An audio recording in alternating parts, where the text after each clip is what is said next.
അപ്പോൾ അത്തിപ്പഴത്തിൻ്റെ തൈകളെ കുറിച്ച് പറയുകയാണെങ്കിൽ ഇപ്പോൾ അമ്മയിൽ നിന്ന് വേർപെട്ട് നിൽക്കുന്ന സമയമാണ്. അപ്പോൾ കൂടുതൽ വെള്ളമോ മറ്റുള്ള വളമോ ഒന്നും ഇപ്പോൾ ഇട്ട് കൊടുക്കാൻ പാടില്ല. ഇപ്പോൾ ഒറ്റക്ക് ഊർജ്ജം വലിച്ചെടുക്കുന്ന സമയമാണ്. അപ്പോൾ അതിൻ്റെ വേരുകളൊന്നും ഇപ്പോൾ ഊർജ്ജം വലിച്ചെടുക്കാൻ വേണ്ടിയുള്ള കരുത്തിലൊന്നും ആയിട്ടുണ്ടാവില്ല.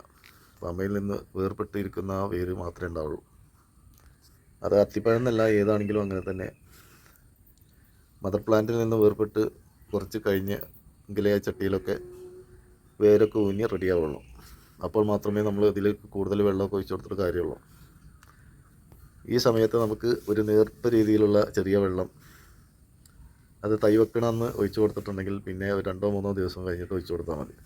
കാരണം വെള്ളം കുടിക്കാൻ കഴിയാത്ത ഒരാൾക്ക് നമ്മളിങ്ങനെ വെള്ളം കൊടുത്തുകൊണ്ടിരിക്കുമ്പോൾ അതിൻ്റെ പ്രയാസം അയാൾക്കറിയാം. അതുപോലെ തന്നെയാണ് ചെടിയൊന്നും ഇപ്പോൾ വെള്ളം വലിച്ചെടുക്കാൻ വേരുകളൊന്നും ആയിട്ടില്ല. അപ്പോൾ വേരുകളൊക്കെ നല്ല രീതിയിലാവുകയും കനം വെക്കുകയൊക്കെ ചെയ്യുമ്പോൾ നമ്മൾ വെള്ളം ഇങ്ങനെ കൊടുക്കുന്നത് നല്ലതാണ്. ഇപ്പോൾ നമ്മളത് ചട്ടിയിൽ തൊട്ട് നോക്കിയാൽ തന്നെ അതിൻ്റെ ഈർപ്പം ചെറുതായിട്ടൊക്കെ കാണാം. കാരണം ചെടികൾ വലിച്ചെടുക്കുന്നുണ്ടെങ്കിൽ വെള്ളങ്ങൾ പോവുള്ളൂ.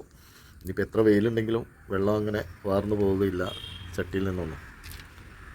എന്നാൽ ചെടി വലിച്ചെടുക്കുന്നുണ്ടെങ്കിൽ പെട്ടെന്ന് വെള്ളം വലിക്കും. അപ്പോൾ ആ സമയത്തൊക്കെയാണ് നമ്മൾ വെള്ളം ഇതിനൊക്കെ നന്നായിട്ട് ഒഴിച്ചു കൊടുക്കേണ്ടത്. അപ്പോൾ ഈ സമയത്ത് വെള്ളം കൂടുതലായിട്ട് വേണ്ട എന്നതാണ് നമ്മൾ പറയുന്നത്.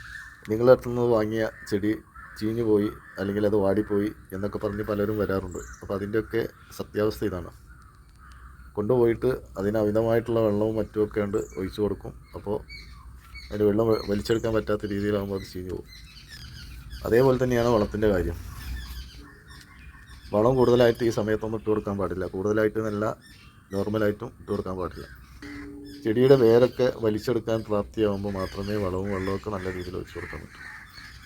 അപ്പോൾ ഇതൊക്കെയാണ് മദർ പ്ലാന്റിൽ നിന്ന് വേർപ്പെടുത്തി ഉടനെ നമ്മൾ ചെയ്യേണ്ടത്.